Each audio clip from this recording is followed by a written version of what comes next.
Reporte 10.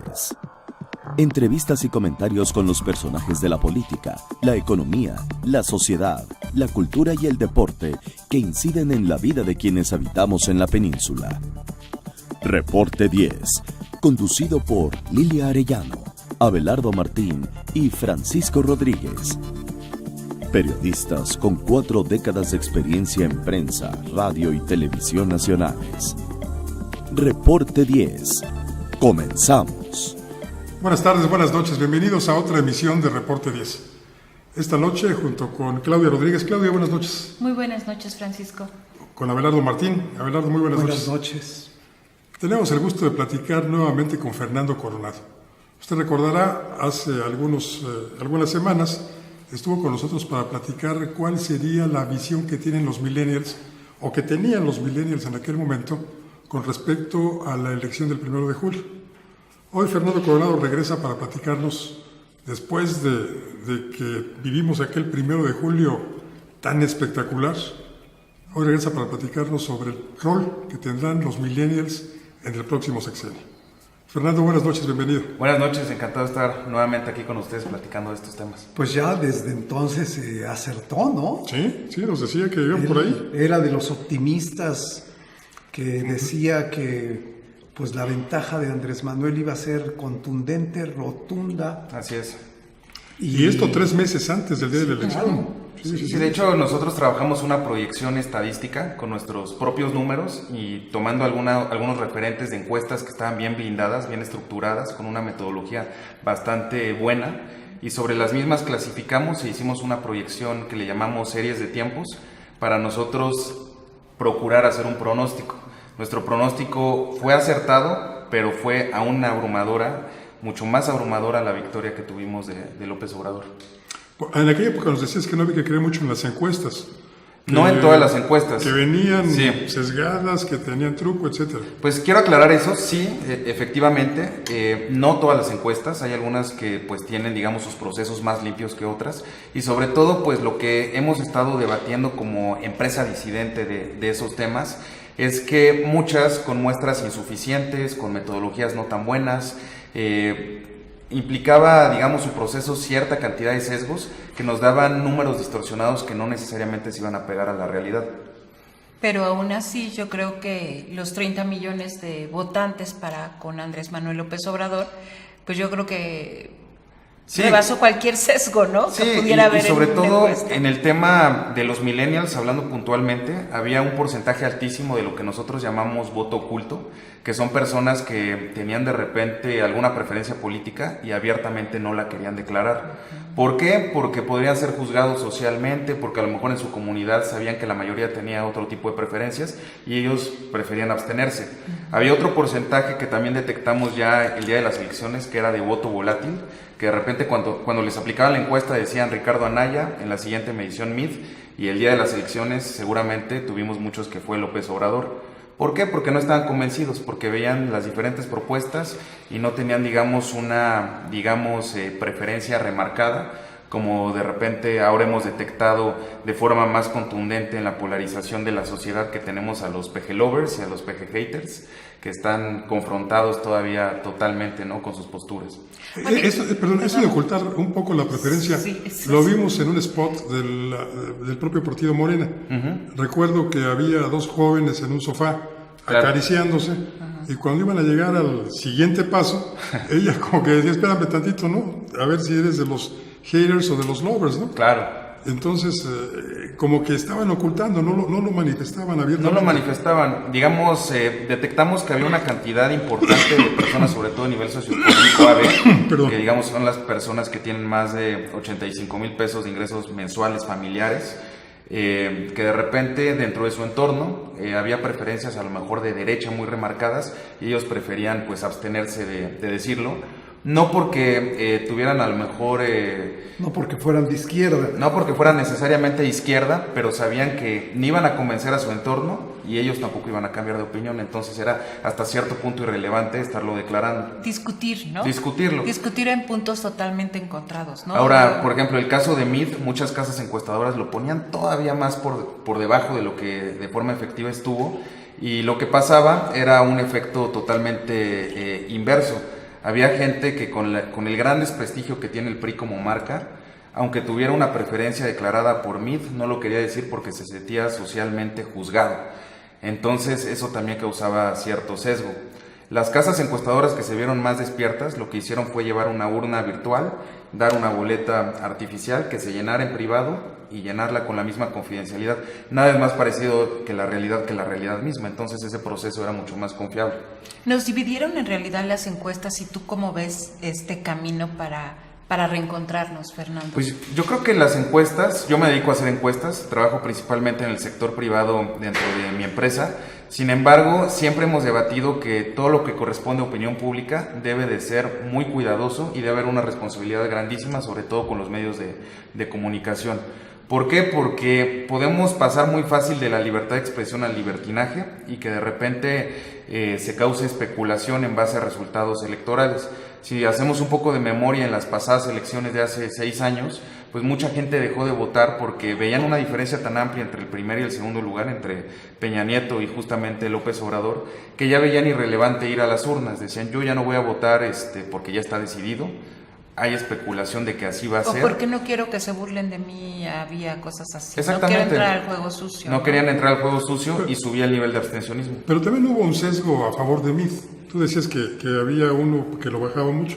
Ajá. Pero hubo encuestadoras de las que llamamos Patito, Sí. incluso que publicaban en periódicos gratuitos, que Claro. nadie donde decían que había un segundo lugar de Meade y que ya casi alcanzaba el primer lugar, que era López Obrador, a quien le daban menos puntos Claro. de los que en realidad tenía. No, yo creo que esas casas encuestadoras, más que tener números extraídos de primera mano, estaban realizando justamente una especie de especulación en cuanto a la infraestructura que pensaban que el PRI iba a demostrar el día de las elecciones.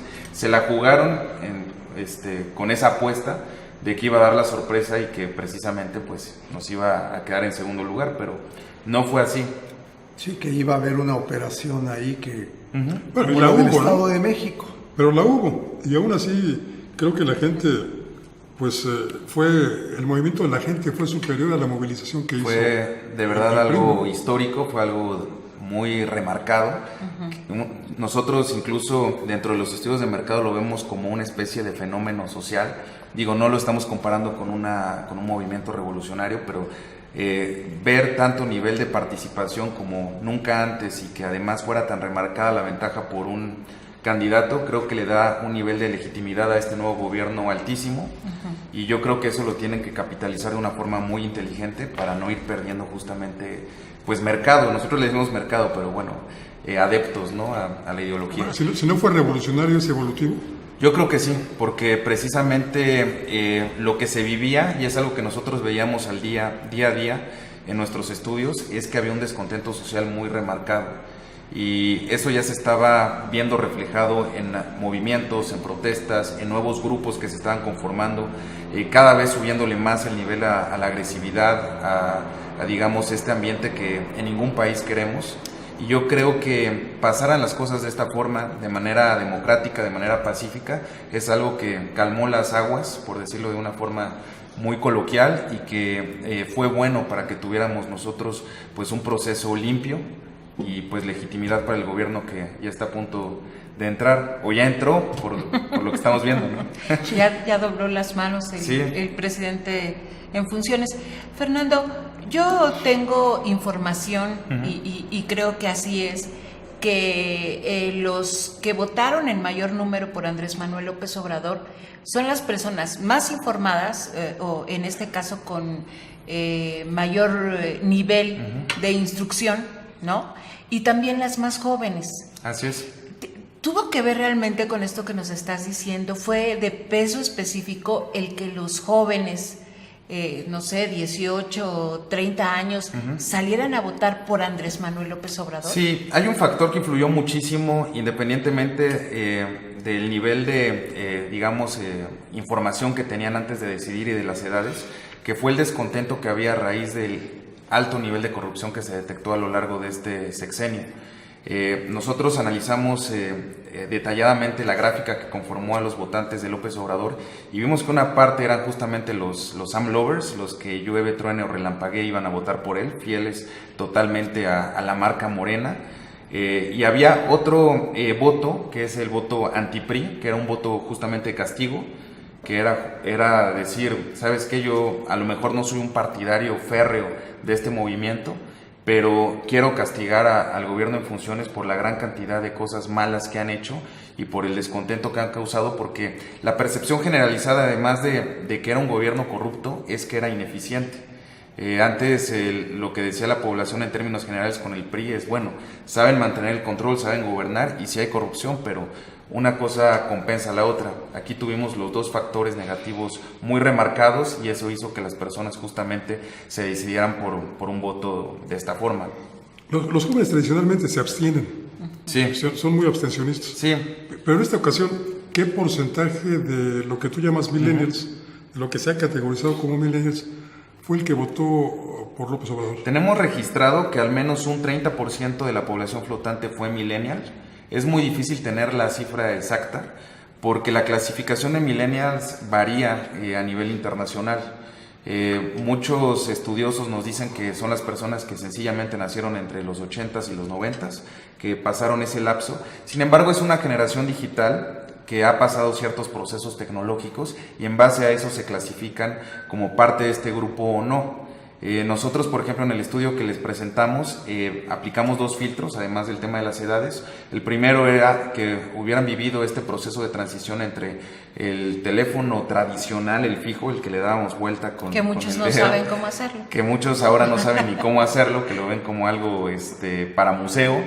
La alta gama y variada gama de celulares de todos los tamaños y de todo tipo, y lo que ahora llamamos teléfonos inteligentes, que son pues los que ya tienen una tecnología bastante abierta y bastante accesible al tema del internet.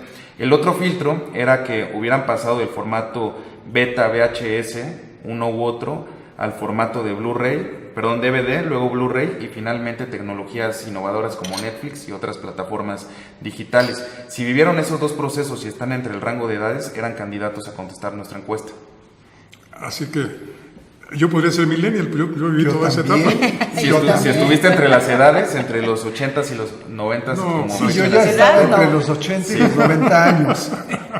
Vamos a una pausa, enseguida volvemos. En un momento regresamos a Reporte 10.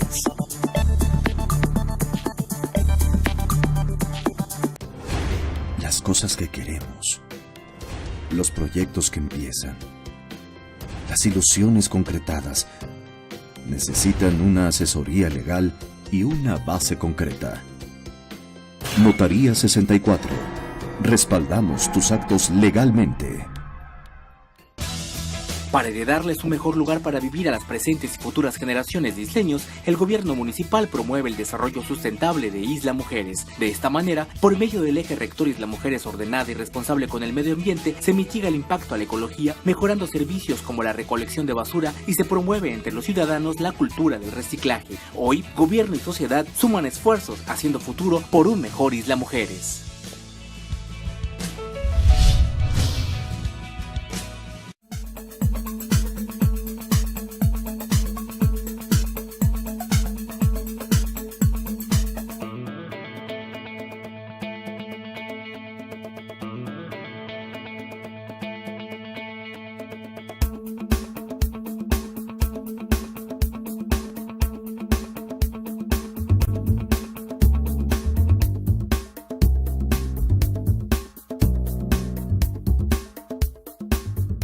En esta temporada de calor, ayúdanos a prevenir incendios forestales y cuidar nuestro medio ambiente. No arrojes cerillos o cigarros encendidos a zonas con vegetación. No hagas fogatas. Por más precauciones que tengas, una flama puede provocar un gran incendio. No tires botellas de vidrio a lotes baldíos, ya que generan el efecto lupa con los rayos del sol iniciando el fuego. Si ves una fogata o el inicio de un incendio, apágalo con agua o tierra. Si el fuego es muy fuerte, ponte a salvo y avisa a las autoridades lo más pronto posible al 911. Unidos por nuestro medio ambiente, solidaridad, unido y transparente.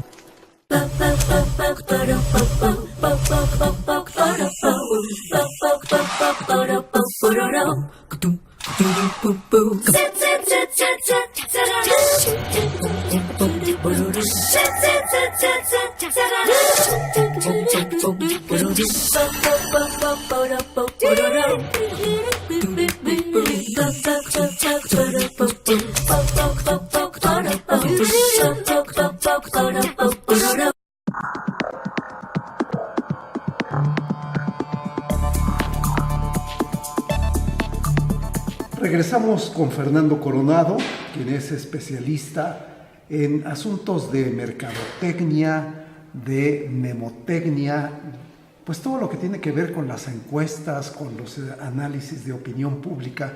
Y a mí, de lo que planteabas al principio, me llama la atención el fenómeno México desde la perspectiva internacional. Claro. Vivimos el fenómeno de Grecia, ¿sí? Hace algunos años que la gente salió a las calles y en 3 días se gestó una auténtica revolución social.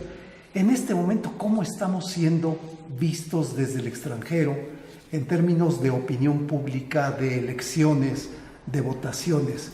Porque tengo entendido que es un fenómeno que adquiere características mundiales. Por supuesto, pues yo creo que el principal mensaje que manda México a nivel internacional es que somos un país que ha evolucionado mucho en cuanto a democracia, que realmente hay alternancia, ya han estado prácticamente diferentes partidos y sobre todo la izquierda en México, que no había tenido posibilidades de llegar, finalmente lo hace y yo creo que eso es bastante saludable. A nivel internacional, pues la tendencia es que ya no están viendo tanto, digamos, las ideologías como derecha e izquierda, ya lo empiezan a ver como los globalistas y los nacionalistas. Por ejemplo, Donald Trump lo ven como un nacionalista porque primero Estados Unidos y después el resto del mundo. Y es algo muy similar a lo que se percibe de México, que van a tener a alguien nacionalista que va a defender mucho las empresas del país y que va a traer justicia a segmentos de la población que estaban totalmente desatendidos ya por muchas décadas. Aunque es un fenómeno distinto, ¿no? El nacionalismo de Trump es, digamos que, negativo para la economía de los Estados Unidos porque ellos se habían expandido sus empresas por todo el orbe. Así es. Entonces, al contraerlas al territorio, dándoles exenciones fiscales y castigándolos, invierten en otros países, es muy diferente a que en México vayamos ahora, o vaya ahora el gobierno, a proteger a la industria nacional que ha estado sometida a los intereses estadounidenses sobre todo. Pues yo creo justamente que va por ahí como tú lo comentas. La tendencia que tiene el gobierno mexicano es proteger, pero tiene una visión, digamos, mucho más ambiciosa en temas económicos. No se ve como un gobierno de extrema izquierda que vaya a ser totalmente autoritario. Mucha gente relaciona estos dos conceptos y en realidad no tienen absolutamente nada que ver o necesariamente nada que ver. Y yo creo que esto ya lo estamos viendo reflejados en diferentes factores económicos que no se han visto afectados, como muchos grupos de ultraderecha querían vender en cuanto pues a sí, la ideas, campaña, ¿no? de que nos parecíamos a Venezuela y que claro, íbamos a ser como Venezuela, creo que el dólar se iba a ir a las nubes. Todo eso no ha pasado, incluso hemos visto estabilidad y hemos visto además una gran aceptación de los principales empresarios de México, empezando por Carlos Slim, que pues los banqueros, este grupo de ingenieros con los que se reunió, y en Chihuahua también fue muy bien recibido con todo este proceso de pacificación que se está buscando consolidar. Entonces yo creo que los cambios van a ser drásticos. A mí, por ejemplo, el tema de descentralizar todas las instituciones de gobierno se me hace revolucionario, porque sí se ha condensado muchísimo lo que es, digamos, Ciudad de México en cuanto a instituciones, no nada más públicas, sino privadas. Los que llevamos tiempo viviendo aquí sabemos lo colapsada que está. Tenemos entre Ciudad de México y área metropolitana una tercera parte de la población del país, y eso pues se tiene que ir diversificando. Si se abren instituciones públicas en la parte exterior, muchos corporativos también van a pensar en moverse, porque los mismos proveedores que necesitan las instituciones públicas pues necesitan tener cierta cercanía con ellas, porque son su principal cliente. Claro. Entonces, muchos analistas, yo he escuchado bastante gente que lo ve como totalmente ocioso. Sin embargo, desde un tema matemático nosotros lo hemos visto como algo bastante funcional. No es algo que tal vez haya sido probado en muchas partes del mundo y se haya demostrado con números, pero no necesariamente tenemos que copiarlo de afuera. También podemos crear nuestras propias iniciativas y tener nuestras ideas. Se hablaba de que México podría haber optado en el próximo gobierno por crear una Canberra o una Brasilia en donde se concentrara toda la cuestión administrativa del país. Claro. Pero eso no les ha dado resultado a quienes han centralizado y creado nuevas ciudades. Brasilia sigue siendo una ciudad fantasma los fines de semana, después de las 5 de la tarde. Un elefante blanco. Un elefante blanco. Sí. Y las ciudades satélites creadas en torno a Brasilia tienen los mismos problemas que cualquier otra capital mundial donde estén concentradas las dependencias oficiales. Entonces creo que esta opción novedosa podría dar resultados, quizá mejores resultados, que aquellos que piensan que un Canberra o un Brasilia podría haber sido la solución. Es correcto, también tenemos esa visión que lo hemos visto en estos estudios. Lo mejor es diversificar el riesgo, y poniendo un ejemplo a lo mejor ya más catastrófico, lo que vivimos hace unos meses con el tema del sismo, puede parar por completo muchas instituciones si es que están juntas, una catástrofe natural o algún tipo de algún tema, ¿no? Que pueden ser muchos, pueden ser incluso sociales. Ahora, si las tenemos divididas a lo largo de las instituciones, no paran por completo al gobierno, que eso es muy importante, que sea operable y funcional la mayor parte del tiempo, al menos. Además es más transparente, ¿no? Porque no necesitas mandar un recurso específico, ¿no? Para un tema incluso de desarrollo, claro, que en realidad pues sexenio tras sexenio se ha hecho estos tipos de planes de desarrollos regionales, y que en realidad pues incluso la miseria va aumentando, ¿no? Exactamente. Justamente todas estas propuestas que han sido diferentes y han tenido un grado de innovación interesante es lo que les ha llamado mucho la atención a los millennials. Lo que vimos en los resultados es que, a pesar de que ellos dieron el voto de confianza al movimiento de Andrés Manuel López Obrador, ellos mantienen una postura crítica. Dicen, ok, yo no voy a tener un amor ciego hacia esta marca. Si es que cometen errores, yo voy a ser el primero en levantar la mano y mencionarlos, que yo creo que es lo más saludable en una democracia. Porque, como les comentaba al principio, tenemos a los PG haters, que haga lo que haga López Obrador es criticable. Si dice, me voy a bajar el sueldo, no, ¿cómo se va a bajar el sueldo? Eso está muy mal, ¿no? Y si hace lo contrario, también lo critican. Entonces, tiene una situación muy difícil. Es un fenómeno muy extraño que pasa con ciertas marcas muy particulares, como en fútbol el América o como Televisa le llegó a pasar, con gente que amaba muchísimo a la marca y en contraparte gente que ya la aborrecía y la odiaba y no quería pues tener ninguna relación con ningún tipo de programa. Sí, el éxito a veces te lleva a esas polarizaciones, ¿no? Pues el PRI, por ejemplo, que tenía un candidato que no quería saber nada del PRI, ¿verdad? Porque el señor Meade creo que no quería saber nada del PRI. Y hacía bien, como todos los mexicanos. Pero sí del poder, ¿no? Bueno, pues del puesto. Pues traía una marca muy difícil de sobrellevar dentro de una campaña, era una desventaja grandísima. Y pues bueno, yo creo que el objetivo que tal vez tenían era tener una minoría de votos, porque el PRI ya estaba desde el inicio de la elección con pocas probabilidades reales, a menos de que pasara algún tipo de situación no muy limpia, ¿no? Para que llegaran al poder. Y yo creo que quisieron hacer como cuando en el mercado tú tienes una marca, pero pues ya ves que no se vende tanto y le cambias como de color, ¿no? Le cambias el empaque. Y vendes exactamente lo mismo, pero los consumidores de inmediato nos damos cuenta. El tema del PRI es que no necesitaban una cirugía menor, necesitaban ya una cirugía muy drástica. Hace unos años, Bueno, el proceso del PRI se ha ido desgastando, no es solamente de este sexenio. Aquí fue como cuando se potencializó todo. Claro. Llegó un momento en el que al PRI lo lanzaron como el nuevo PRI, como diciendo, viene una nueva generación de políticos que son limpios, que tienen a lo mejor algo de la ideología que en principio es de izquierda del mismo partido y que traen como una mentalidad diferente. Eso fue funcional relativamente durante esas elecciones, pero ese proceso de denigración, por decirlo de alguna forma, se siguió dando. En este sexenio que vivimos, pues hubo actos muy vistosos acerca de la corrupción, lo cual ya potencializó ese desgaste que tenía la marca. Y para que el PRI se reposicionara prácticamente, en Mercadotecnia tenemos un cuadro que es uno de los cuadros básicos en el que vemos, pues, digamos, el posicionamiento de cada uno de los productos o servicios, y el PRI estaba, digamos, en la última fase, en la que o tiene que relanzarse, e iniciar desde cero, o salirse completamente del mercado. Ellos decidieron mantenerse y por eso les fue así. La alternativa que tenían era desaparecer el partido y crear uno diferente, pero también eso lleva muchísimo tiempo, ¿no? Pero esto tiene muchísimos años. Yo recuerdo que allá por principios de la década de los 90, el PRI con Luis Donaldo Colosio llevó a trabajar con él a un vicepresidente de Televisa, exitosísimo, muy buen publicacionista, mejor comunicólogo. Claro. Y se hablaba ya entonces de que con la llegada de este personaje, pues el PRI mejoraría su imagen. Y yo recuerdo haber escrito que la verdad es que el PRI necesitaba un neurocirujano, necesitaba un cardiólogo, necesitaba alguien que le ayudara a moverse nuevamente. O sea, el hospital completo. Necesitaba todo el hospital. Claro. Y antes que contratar a esos médicos, habían contratado a un cirujano plástico.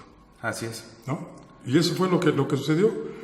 Le han dado chaineaditas, malito, el cirujano era malito. Yo creo que era de estos que pone botox y nada más. No, era Rafael Reséndiz, un gran comunicólogo.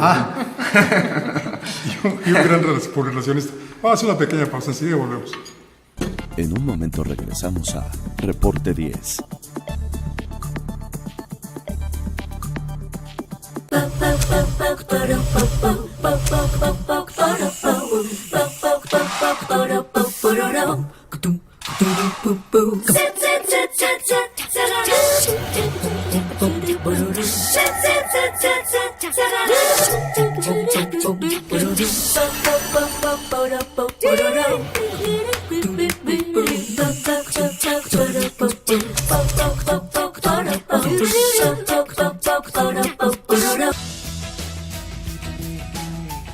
Un gobierno atento, moderno, transparente, honesto y eficiente será posible con el Plan Municipal de Desarrollo 2016-2018. A través del eje rector Isla Mujeres de Buen Gobierno se garantizará mejor atención a la ciudadanía con un gobierno cercano y de puertas abiertas. Hoy, gobierno y sociedad suman esfuerzos haciendo futuro por un mejor Isla Mujeres.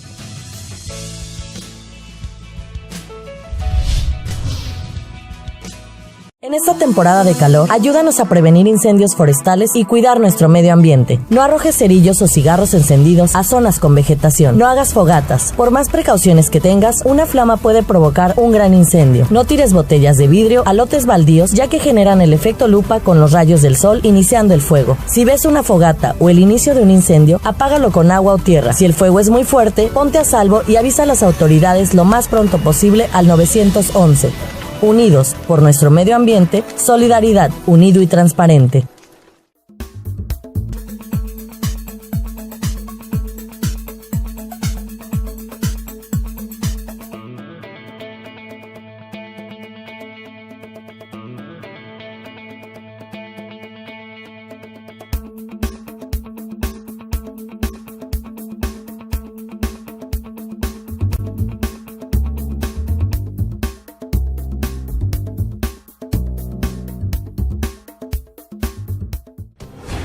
Las cosas que queremos, los proyectos que empiezan, las ilusiones concretadas, necesitan una asesoría legal y una base concreta. Notaría 64. Respaldamos tus actos legalmente.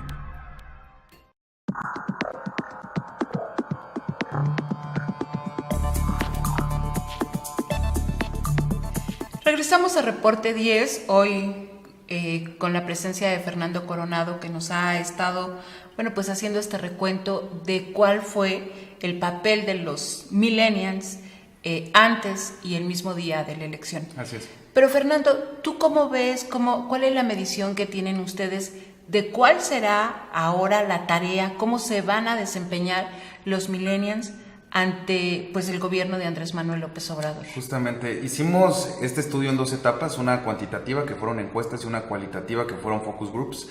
En esta parte nos dieron muchas ideas y nos dieron pues mucha, digamos, información importante en la que profundizaron acerca de la postura que van a tener en este sexenio principalmente.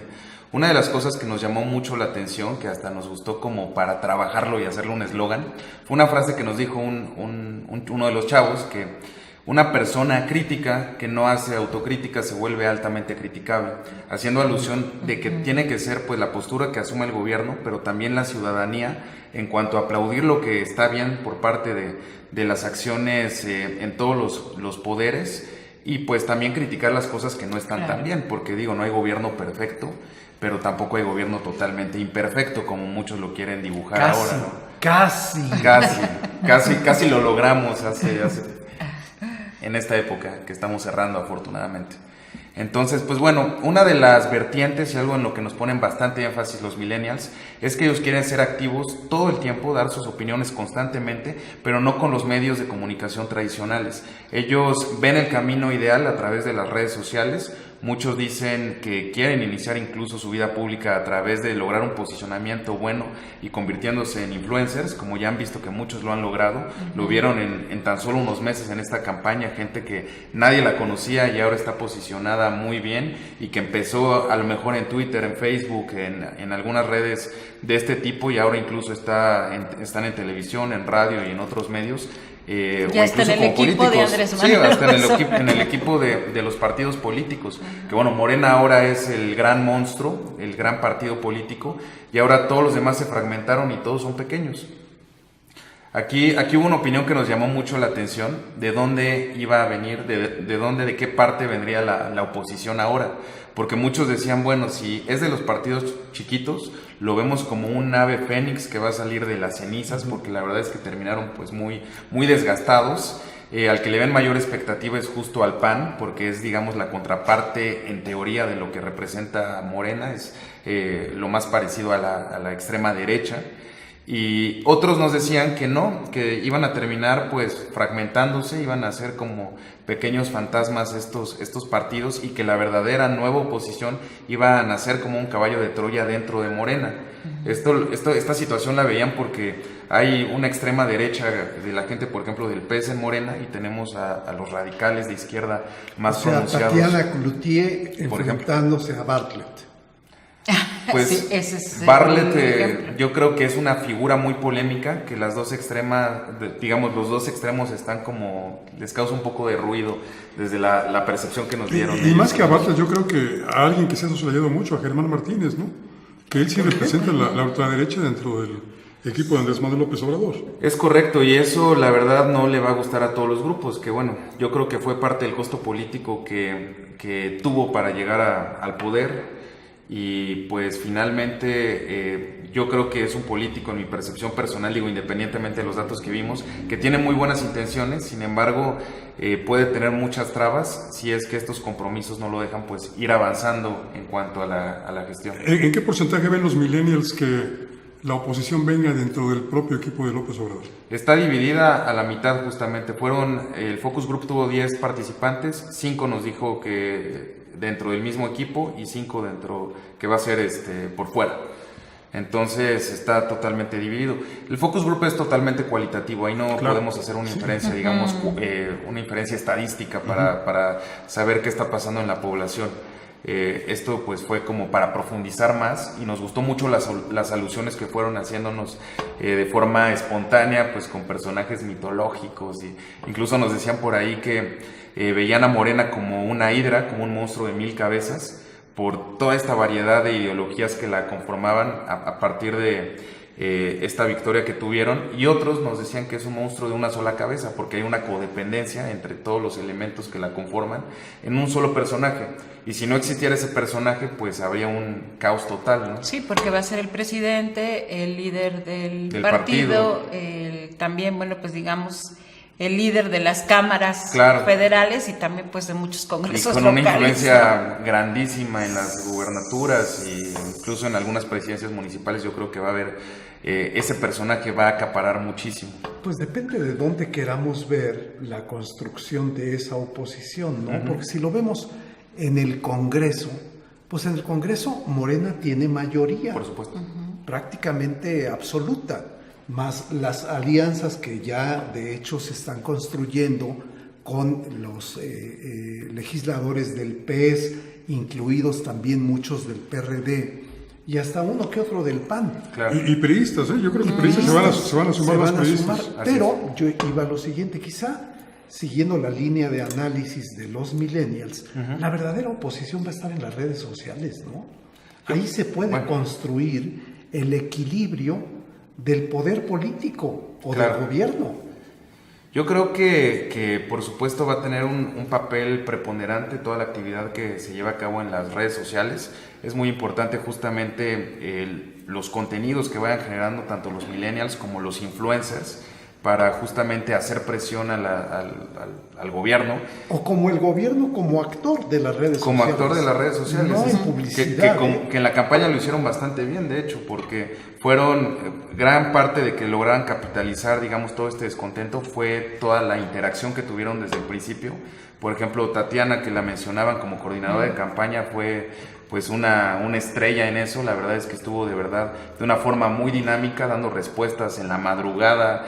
Yo la seguía y veía que estaba subiendo contenidos, y eso yo creo que le da un plus muy grande a un gobierno que además le gusta mucho estar en el escenario. Ya lo vimos, le gustó en campaña y le sigue gustando ahora que están haciendo actos anticipados de gobierno. Les gustan los reflectores, y yo creo que es bueno porque va a haber una comunicación de las dos partes, de la sociedad con el gobierno y en sentido inverso, que ayuda a que la gente pues esté mejor informada. Pero ¿no crees que esto que les gustan los reflectores es para llenar huecos que necesariamente tienen que ser cubiertos ante la ausencia de un gobierno opaco, gris, con una pésima reputación, no solamente local? Ausente, sí. Ya dejo ahí. No solamente local la pésima reputación, sino a nivel internacional. Las reputaciones de la administración fallida de Peña Nieto es tremenda. Yo creo que Andrés Manuel López Obrador tiene una ventaja muy buena, que sabe poner agenda, sabe llenar muy bien estos espacios que nos comentan, y sabe sobre todo también desviar la atención cuando hay un tema ríspido. Sí. Hace unos días lo veíamos tomando transporte público y platicando con gente, y a veces eso le impacta más a la población en general que a lo mejor otro tipo de complicaciones. Es un verdadero maestro de la comunicación, y para la mayor parte de la población, incluso para los mismos millennials, es considerado como altamente carismático, cae bien.